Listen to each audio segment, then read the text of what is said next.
பிஸ்மில்லாஹிர் ரஹ்மானிர் ரஹீம். அல்ஹம்துலில்லாஹி ரப்பில் ஆலமீன். வஸ்ஸலாத்து வஸ்ஸலாமு அலா ரசூலில்லாஹி ஸல்லல்லாஹு அலைஹி வஸல்லம். என் அன்பு சகோதரர்களே, சகோதரிகளே, ஒரு கேள்வியுடன் ஆரம்பிக்க விரும்புகிறேன்.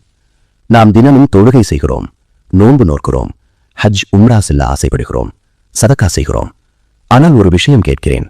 நாளை கியாமத் நாளில் அல்லாஹுவின் முன் நின்றபோது ஒரு மனிதன் வந்து நம் கழுத்தை பிடித்து, யா ரப், இவன் என்னை அநியாயப்படுத்தினான் என்று சொன்னால் அப்போது நம் நிலை என்ன?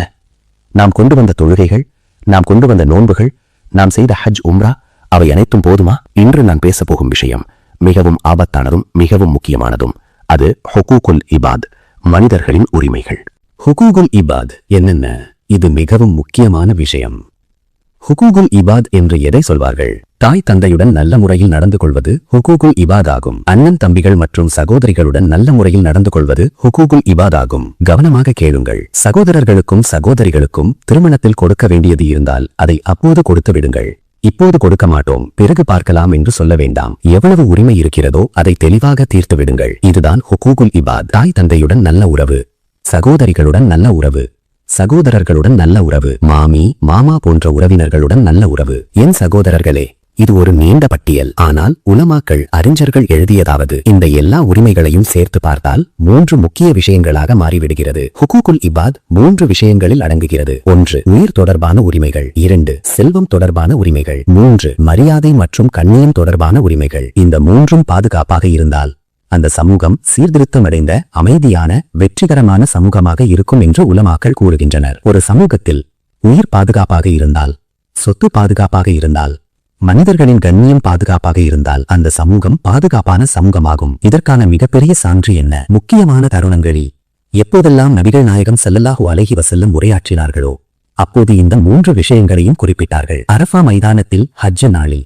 ஒட்டகத்தின் மேல் அமர்ந்து நபிகள் நாயகம் ஸல்லல்லாஹு அலைஹி வஸல்லம் வழங்கிய உரையை நினைவில் கொள்ளுங்கள். அந்த உரையின் முதல் வாக்கியம், உங்கள் இரத்தமும் உங்கள் செல்வமும் உங்கள் கண்ணியமும் இந்நாளின் புனிதத்திற்கு சமமாக, இம்மாதத்தின் புனிதத்திற்கு சமமாக, இந்நகரமான மக்காவின் புனிதத்திற்கு சமமாக ஒன்றுக்கொன்று ஹராம், தொட்டுக்கூடாதது ஆகும். அல்லாஹு அக்பர். ஒரு முஸ்லிமின் கண்ணியத்திற்கு அளிக்கப்படும் மரியாதை மிக உயர்ந்தது. அல்லாஹ் நமக்கு மற்றவர்களின் கண்ணியத்தை காக்கும் தௌஃபீக் வழங்குவானாக. ஹுகூகுல் இபாத் எவ்வாறு மீறப்படுகிறது? 1. ஒருவரின் உயிரை பறிப்பது. 2.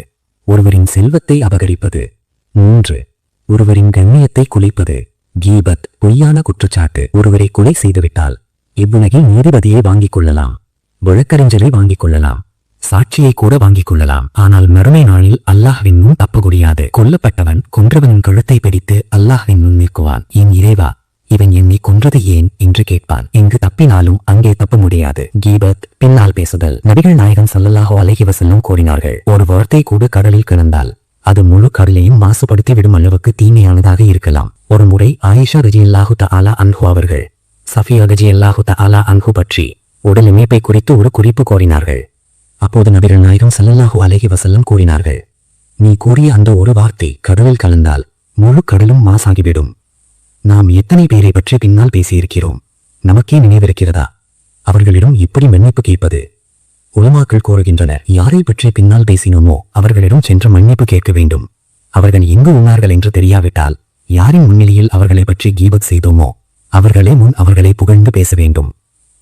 ஷஹீத் பற்றிய ஹதீஸ். நபிகள் நாயகம் ஸல்லல்லாஹு அலைஹி வஸல்லம் கூறினார்கள், அல்லாஹ்வின் வழியில் உயிர் தியாகம் செய்த ஷஹீத், அவனது எல்லா பாவங்களும் மன்னிக்கப்படும், ஆனால் அவனுடைய கடன் மன்னிக்கப்படாது.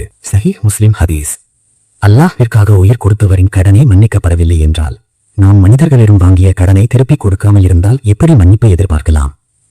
முஃப்லிஸ் யார்? நபிகள் நாயகம் ஸல்லல்லாஹு அலைஹி வஸல்லம் கேட்டார்கள், என் உம்மத்தில் முஃப்லிஸ், பாழடைந்தவன் யார்? அவர் நமாஸ், ரமசான் நோன்பு, ஹஜ் உம்ரா செய்து வந்தாலும் மற்றவர்களின் உரிமைகளை மீறி இருந்தால் மறுமையில் அவனது நன்மைகள் பாதிக்கப்பட்டவர்களுக்கு கொடுக்கப்படும். அவன் கைகளில் நன்மை இல்லாமல் போனால் பிறரின் பாவங்கள் அவன் மீது போடப்படும். இறுதி அறிவுரை. ஹுகூகுல் இபாத். பொதுவாக மனிதர் மன்னிக்காமல் அல்லாஹ் மன்னிக்க மாட்டான். நாம் யாருடைய உயிரையும் சொத்தையும் கண்ணியத்தையும் காயப்படுத்தியிருந்தால் இவ்வுலகிலேயே சரி செய்து கொள்ளுங்கள்.